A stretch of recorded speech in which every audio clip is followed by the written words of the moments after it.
এখন এই লাইলাতুল কদর আমরা কখন তালাশ করব, কখন থেকে পাবো?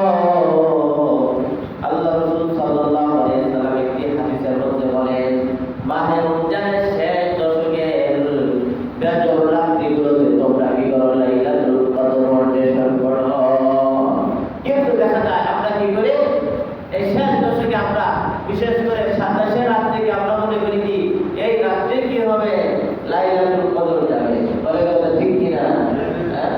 ওই রাত্রিতে আমরা বেশি জাগরণ করি, কিন্তু রাসূলুল্লাহ সাল্লাল্লাহু আলাইহি ওয়াসাল্লাম নির্দিষ্ট করেন নাই, বরং শেষ দশকে বেজর সংখ্যক রাতগুলোতে লাইলাতুল কদর যাবে। সেই ক্ষেত্রে আমাদের